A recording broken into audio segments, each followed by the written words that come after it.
Welcome back to Daytime Ottawa here on Rogers TV. The 10 Collective show is back again this year. It is the third year running. Of course, they unfortunately had to take a couple of years off during the pandemic, but I know they're excited to be back, and it all happens in the beautiful town of Almond. I am joined by Eileen Hennemann, founder of the 10 Collective. Welcome back. It's wonderful to have you here, Eileen.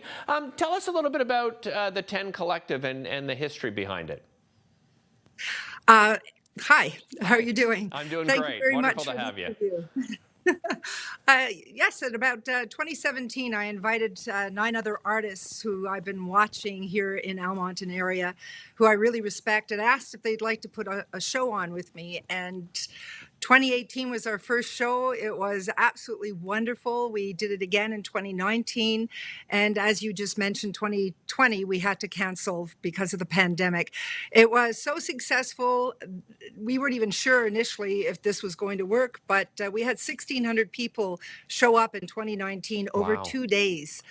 So I think there might be more this time around, which will be awesome. We'll all be wearing masks. Okay. But yeah, we're very much looking forward to it. I mentioned to you off camera that Almond really is one of my favorite towns to do a day trip. It's a wonderful way to just get out of the city. But there's something special about Almond when it comes to the arts. It seems to be just a vibrant artistic community.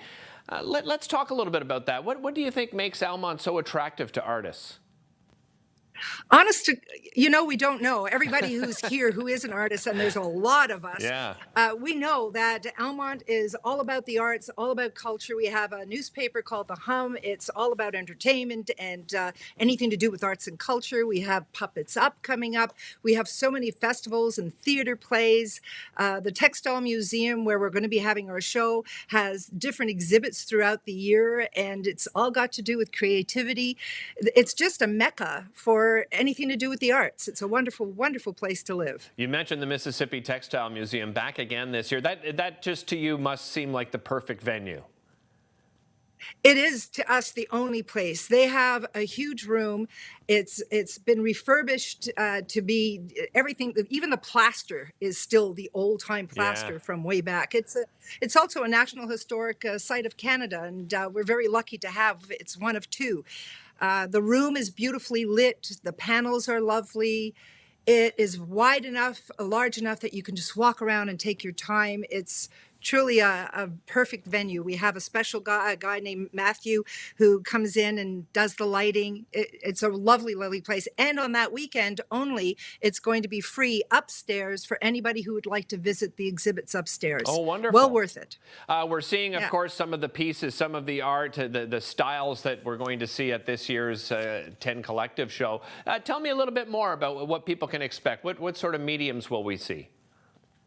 Oh, a wide range, and it's definitely the cliche saying, something for everybody. Multimedia, there's abstract, there's expressionism, representational art, high realism. If you looked at the names, if people will see the names of the artists, some of them are very recognizable, and when you go to the website, you'd see for yourself as well. Very diverse styles, very different mediums. Yes. Definitely something for everybody to just come in and enjoy, and there will be paintings that are available for sale, but you don't have to come and feel you have to buy. Right. It is definitely to show our work. Eileen, how important are shows like this to artists like yourself and the other 9 artists that are participating? It's quite important to get out. Regardless of the pandemic, we are a very solitary group of people. And our art is always created in our studio with the lights over here, and nobody comes in, and we're very solitary. So when we have an opportunity to be able to show our work in a venue that is as lovely as the museums and be able to share it really fills us up. So, and it doesn't matter what it is as a creative, it does mean a lot to us to be able to show our work. Well, and I certainly know that people outside of Almond, as I mentioned, one of my favorite places to visit here from Ottawa. But, outside of the fact that it does, attract tourists and people coming to Almond, what kind of support do you get from Almond and the people of Almond for this show? Well, considering the first two shows, it's amazing the support because the restaurants and stores were telling us, oh my God, there's like a lineup trying to get in because that weekend was so crazy. The parking can be a bit an issue, so I'm telling people park in town and walk the 5 minutes over to the museum. Very supportive. They put up our posters. We have bookmarks that are going all over the place, even in Ottawa for that matter. And I'm really hoping more folk from Ottawa come. I know that people come from Toronto come and Montreal. They stay locally. Nice. Again, the businesses are very supportive. Well, I'm encouraging everyone from Ottawa. Thanks so much for joining us, Eileen. Encouraging everyone from Ottawa. Again, the Mississippi Textile Museum, April 23rd and 24th. We'll be back.